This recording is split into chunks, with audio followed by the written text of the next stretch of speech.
नमस्कार दोस्तों, advance class online platform पे मैं ब्रजेश कुमार करंट अफेयर्स के साथ आपका स्वागत करता हूं। दोस्तों तैयार रहिए करंट अफेयर्स के बेहतरीन क्वेश्चंस बेहतरीन जानकारी के साथ। आइए देखते हैं। देखिए पहला क्वेश्चन देखिए। पहला क्वेश्चन, वर्ल्ड बैडमिंटन चैंपियनशिप 2026 की मेजबानी कौन सा देश करेगा? World badminton championship.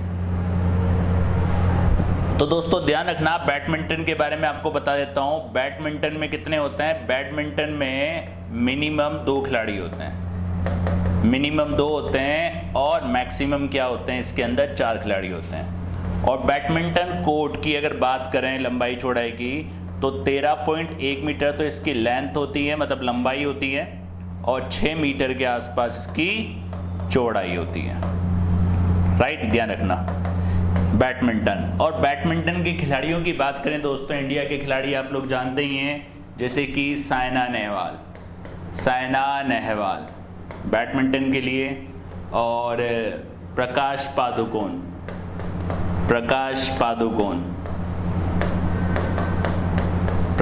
पादुकोण और पीवी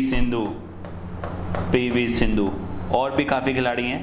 तो बैडमिंटन ये कौन करता है दोस्तों? Badminton world federation. Badminton world federation का मुख्यालय कहाँ है दोस्तों? वो है मलेशिया में। ध्यान रखना, वो है कहाँ दोस्तों? मलेशिया में। 2026 की मेजबानी कौन करेगा दोस्तों? भारत। 2026 की मेजबानी करेगा भारत। इसके पहले भी भारत इसकी मेजबानी कर चुका है 2009 में। इसके पहले भी मेजबानी कर चुका है, ये दूसरी बार है जब इसको भारत होस्ट करेगा इसका। राइट, और देखते हैं इसके बारे में।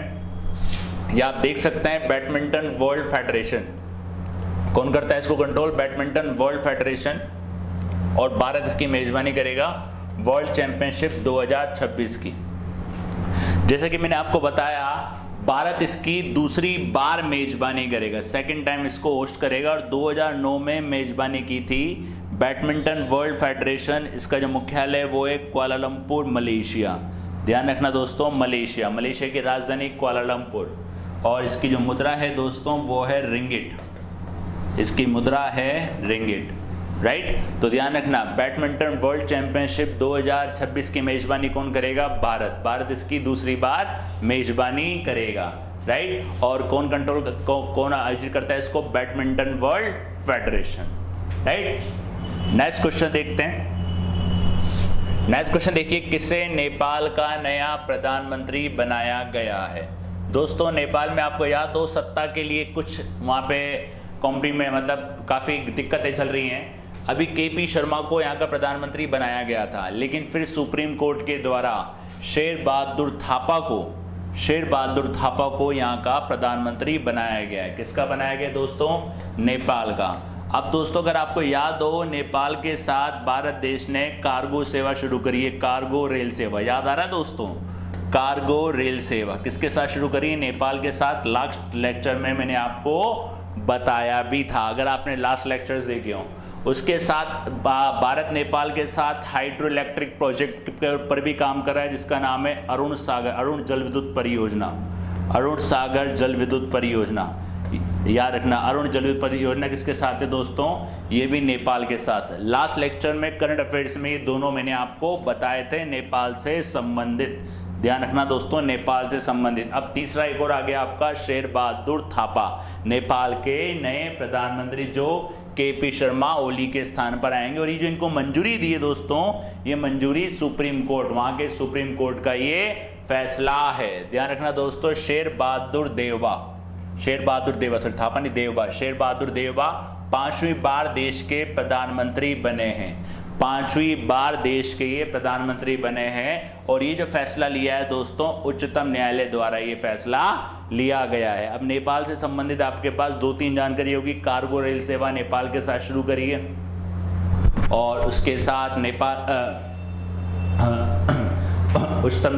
उसके अलावा नेपाल के नए प्रधानमंत्री बने।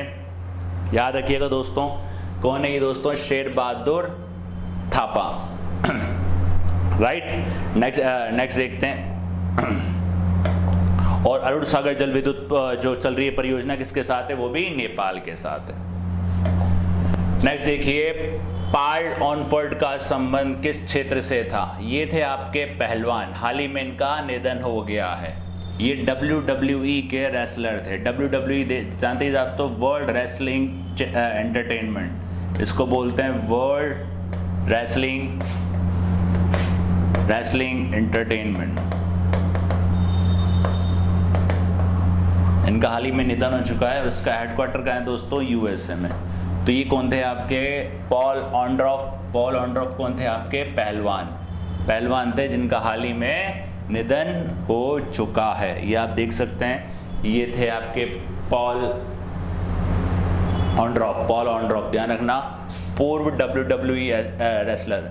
मिस्टर वंडरफुल, ध्यान रखना, मिस्टर वंडरफुल का खिताब भी इनको दिया गया है। और 2005 में WWE के हॉल ऑफ फेम में भी इनको शामिल किया गया था। 2005 के WWE हॉल ऑफ फेम में भी इनको शामिल किया गया था। तो ध्यान रखना दोस्तों, कौन है ये? पॉल ऑन्ड्रॉफ। WWE में भी इनको शामिल किया गया था, पहलवान जिनका हाल ही में निधन हो चुका है। नेक्स्ट देखिए दोस्तों, ओलंपिक खेलों में भारत के पहले जिम्नास्टिक जज किसे बनाया गया? दोस्तों फिर ओलंपिक खेल आ चुके हैं। ओलंपिक से जानकारी आपको ध्यान रखना, काफ़ी बार मैं बता चुका हूँ। ओलंपिक खेल कब शुरू हुए दोस्तों? ये आपके हुए हैं अभी 23 जुलाई से शुरू होने वाले हैं, राइट दोस्तों। इसमें इंडिया का जो ध्वजा वो किसको बनाया गया दोस्तों? एक तो मैरी कॉम और एक मनप्रीत, याद हो तो हॉकी टीम की, इसके बारे में बताया था। और समापन समारोह के कौन है? पी थंगावेलु, जिनको बनाया गया है, ध्यान रखना। थंगावेलु समापन समारोह के बजरंग पूनिया, समापन समारोह के हैं बजरंग पूनिया। पैरालंपिक की बात करूं, पैरालंपिक के अंदर ध्वजावाहक बनाया गया एम थंगावेलु, राइट। बताया था मैंने आपको दोस्तों इसके बारे में। और ओलंपिक खेल कहाँ हो रहे हैं दोस्तों? ये टोक्यो में हो रहे हैं। काफ़ी कुछ ओलंपिक के बारे में आपको बताया लास्ट लेक्चर्स के अंदर। इसके लिए बारे में ध्यान रखना कि ओलंपिक खेल के संबंधित काफ़ी क्वेश्चंस आपके एग्जाम में पूछे जाएंगे रिसेंटली। तो ये बनाया गया दोस्तों दीपक काबरा को, ध्यान रखना दोस्तों, दीपक काबरा को बनाया गया है, जो भारत के पहले जिम्नास्टिक जज होंगे। दीपक काबरा, ध्यान रखना दोस्तों, दीपक काबरा, ये हैं दीपक काबरा। ओलंपिक खेलों में भारत के पहले जिम्नास्टिक जज किसको बनाया गया दोस्तों? दीपक काबरा को, राइट, ध्यान रखिएगा। नेक्स्ट देखते हैं। नेक्स्ट देखिए, विदेश मंत्री द्वारा किस देश में महात्मा गांधी की प्रतिमा का अनावरण किया गया है? विदेश मंत्री दोस्तों बताया था मैंने आपको, जो पहले थे वही अभी हैं, एस जयशंकर आपके वर्तमान में विदेश मंत्री, एक IFS ऑफिसर थे, ये IFS ऑफिसर थे एस जयशंकर। इन्होंने हाल ही में महात्मा गांधी के आइडोल का अनावरण किया है। ये करा है इन्होंने कहाँ पे? जॉर्जिया में, ध्यान रखना दोस्तों, ये करा है इन्होंने जॉर्जिया में कहा है तिबिस्लिसी पार्क महात्मा गांधी की प्रतिमा का इन्होंने अनावरण किया है। जॉर्जिया की राजधानी तिबिस्लिसी और मुद्रा जॉर्जियाई लारी, ध्यान रखना, जॉर्जिया में इसका अनावरण किया है महात्मा गांधी की मूर्ति का। इसमें एक कंट्री और थी ऑप्शंस में, मैंने आपको बताया भी था। ये कंट्री और है दोस्तों इजिप्ट की राजधानी ध्यान रखना काहिरा, और इसकी मुद्रा है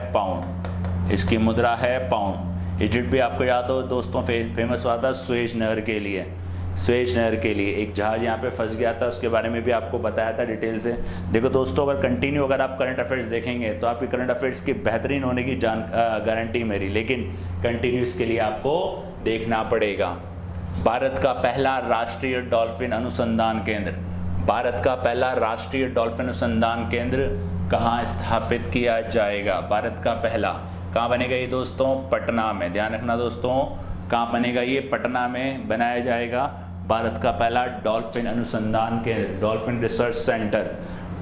भारत और एशिया का पहला राष्ट्रीय डॉल्फिन अनुसंधान केंद्र, एशिया का पहला। और 2018-19 के सर्वेक्षण के दौरान लगभग 1400 डॉल्फिन हैं, 1400 डॉल्फिन अपने अंदर हैं, मतलब इंडिया में नदियों में गंगा डॉल्फिन, इसको कहा जाता है गंगा डॉल्फिन के नाम से जो लुप्तप्राय जलीय जानवर घोषित किया गया है, लुप्तप्राय जलीय जानवर घोषित किया गया है। तो ध्यान रखना दोस्तों, पटना कहाँ पड़ता है दोस्तों?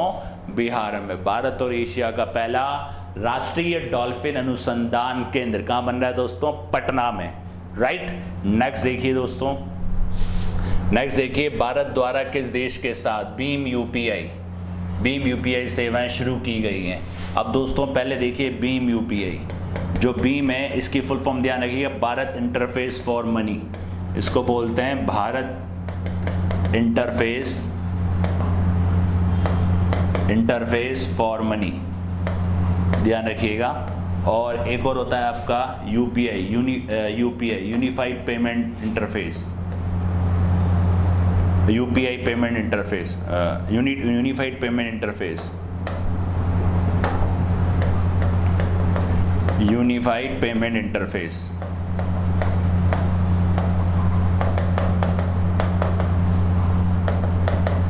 यूनिफाइड पेमेंट इंटरफेस ये कब शुरू हुआ था दोस्तों? 2016 में, 2016 में इसको शुरू किया गया था। 2016 में शुरू करा था, किसने शुरू करा था दोस्तों? आरबीआई ने। और इसको जो कंट्रोल करता है, जो कौन करता है दोस्तों? कंट्रोल कौन करता है भारत की तरफ से? वो करता है NPCI, national payment corporation of India. NPCI द्वारा ये कंट्रोल किया जाता है। इसके अंदर क्या होता है, आप मोबाइल नंबर के ज़रिए और वर्चुअल आईडी के ज़रिए, बिना खाता नंबर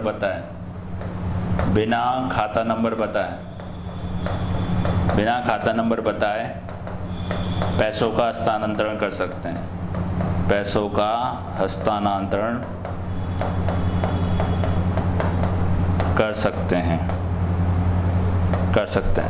तो बिना खाता नंबर बताए, तो ये था यूपीआई। अभी यूपीआई सेवाएं शुरू की गई है, किसके साथ शुरू करी है भारत ने? ये शुरू करी है भारत ने भूटान के साथ। ध्यान रखिए दोस्तों, ये शुरू करी है दोस्तों भूटान के साथ, और भूटान के साथ अपने रिश्ते काफ़ी अच्छे भी हैं। तो ध्यान रखना दोस्तों, हाल ही में भारत ने शुरू करी है भीम यूपीआई सेवाएं शुरू करी है। दोनों देशों के बीच सहयोग को मजबूत करेगा, दोनों देशों के बीच सहयोग को ये मजबूत करने का काम करेगा। और पड़ोसी पहले नीति के तहत ये सेवाएं शुरू की गई है, पड़ोसी पहले नीति के तहत। और इसी नीति के तहत आपको याद हो इनको वैक्सीनें भी दी गई थी, कोविशील्ड वगैरह, जैसे कि नेपाल हुआ, भूटान हुआ, मालदीव हुआ, इनको वैक्सीनें भी दी गई थी। तो ध्यान रखना दोस्तों, भूटान की राजधानी भी ध्यान रखना दोस्तों, थिम्फू, भूटान की राजधानी थिम्फू। और इसकी जो मुद्रा है वो है न्यूगुल्ट्रम, मुद्रा है इसकी न्यूगुल्ट्रम। ध्यान रखिएगा दोस्तों, भूटान की जो राजधानी वो थिम्फू और इसकी मुद्रा है न्यूगुल्ट्रम, राइट। तो किसके साथ दोस्तों? भूटान के साथ भीम यूपीआई सेवाएं शुरू की गई हैं। नेक्स्ट देखिए, विश्व युवा कौशल दिवस कब मनाया जाता है? ये मनाया जाता है दोस्तों 15 जुलाई को, विश्व युवा कौशल दिवस, वर्ल्ड यूथ स्किल डे इसको बोलते हैं, वर्ल्ड यूथ स्किल डे। ये मनाया जाता है आपका दोस्तों 15 जुलाई को हर साल। तो इसके बारे में ध्यान रखिएगा दोस्तों, विश्व युवा कौशल दिवस, विश्व युवा कौशल, इसका ध्यान रखना, इसकी विषय ध्यान रखना, पोस्ट महामारी का पुनर्मूल्यांकन, री-एनर्जाइजिंग यूथ स्किल पोस्ट पैंडेमिक, ध्यान रखना, पोस्ट पैंडेमिक। और शुरुआत है ये दोस्तों 2014 में। ज़्यादा कोई खास नहीं है, बस आपको ध्यान रखना है 15 जुलाई को ये मनाया जाता है। नेक्स्ट देखिए दोस्तों, किसे राज्यसभा के सदन का नेता बनाया गया है? देखो भाई दोस्तों, पहले थे आपके थावरचंद गहलोत, अब क्या ही है दोस्तों? कर्नाटक के गवर्नर। ये हैं अब आपके कर्नाटक के गवर्नर, राइट। अब इनको गवर्नर का दर्जा दे दिया है। अब वर्तमान में बनाया गया है पीयूष गोयल को, जो आपके उद्योग मंत्री भी हैं। तो सदन, राज्यसभा के सदन नेता बनाया गया दोस्तों पीयूष गोयल को, जो आपके रेल मंत्री भी थे, लेकिन अभी वस्त्र और वाणिज्य मंत्री हैं पीयूष गोयल। ध्यान रखना, राज्यसभा में सदन के नेता किसका स्थान लिया इन्होंने? थावरचंद गहलोत का इन्होंने स्थान लिया है दोस्तों, थावरचंद गहलोत का। और जो पीयूष गोयल हैं वो हैं कैबिनेट मंत्री। पीयूष गोयल हैं दोस्तों कैबिनेट मंत्री जो वस्त्र वाणिज्य और उद्योग मंत्री हैं। ध्यान रखना दोस्तों, वस्त्र वाणिज्य और उद्योग मंत्री हैं कौन? पीयूष गोयल। तो ध्यान रखना, इनको क्या बनाया गया? राज्यसभा में सदन के नेता। थावरचंद गहलोत, और थावरचंद गहलोत को गवर्नर बनाया गया कहाँ का? उनको बनाया गया कर्नाटक का गवर्नर। एनटीपीसी के द्वारा भारत के किस शहर में देश के सबसे बड़े सौर ऊर्जा पार्क का निर्माण किया जा रहा है?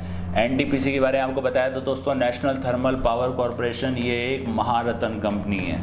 ये एक महारत्न कंपनी है, महारत्न कंपनी है। ध्यान रखिएगा दोस्तों, महारत्न कंपनी, और केंद्र सरकार के, प्योर केंद्र सरकार की कंपनी है। अब बात करते हैं इसमें सौर ऊर्जा पार्क की। सौर ऊर्जा भारत के किस देश का सबसे बड़ा? अगर वर्तमान की बात करें, वर्तमान में सबसे बड़ा जो सौर ऊर्जा पार्क है वो है आपका बादला। बादला कहाँ पे दोस्तों? ये राजस्थान में। ध्यान रखना, राजस्थान में देश का सबसे बड़ा सोलर पार्क। और अगर अपन दोस्तों फ्लोटिंग पार्क की बात करें, तैरता हुआ सोलर पार्क, ये मैंने आपको बताया था रामागुंडम में। कहाँ पड़ता है दोस्तों? तेलंगाना में। तेलंगाना में। ध्यान रखिएगा दोस्तों, वर्तमान की बात कर रहा हूँ मैं ये। अब ये बनेगा देश का सबसे बड़ा सौर ऊर्जा पार्क। इसका निर्माण कहाँ होगा दोस्तों? कच्छ में। कच्छ कहाँ पड़ता है? कच्छ पड़ता है आपका गुजरात में। कच्छ पड़ता है दोस्तों गुजरात में। तो गुजरात में इसका निर्माण करेगी कौन? एनटीपीसी। ध्यान रखना दोस्तों, इसका निर्माण करेगी एनटीपीसी।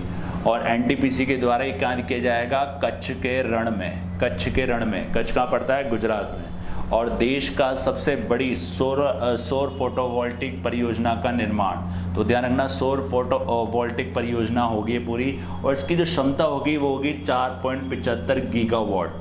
4.75 गीगावाट। और इस पार्क के व्यावसायिक स्तर पर हरित हाइड्रोजन उत्पन्न करने की भी योजना इसके अंदर बनाई जाएगी।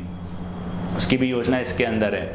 और एनटीपीसी, ध्यान रखना, आपको बताया भी था, इसकी स्थापना 1975 में, इसका मुख्यालय दिल्ली में। अब ध्यान रखना दोस्तों, देश का सबसे बड़ा पूछे तो कहाँ पे? वो है बादला, राजस्थान पे। अगर फ्लोटिंग पूछे तो कहाँ है? वो तेलंगाना में। और ये वर्तमान में अभी बन रहा है, इसको अभी टाइम लगेगा बनने में, राइट। ये थे आपके 10 क्वेश्चन, 10 बेहतरीन जानकारी के साथ। मिलते हैं नेक्स्ट क्लास में नेक्स्ट क्वेश्चंस के साथ। तब तक के लिए धन्यवाद।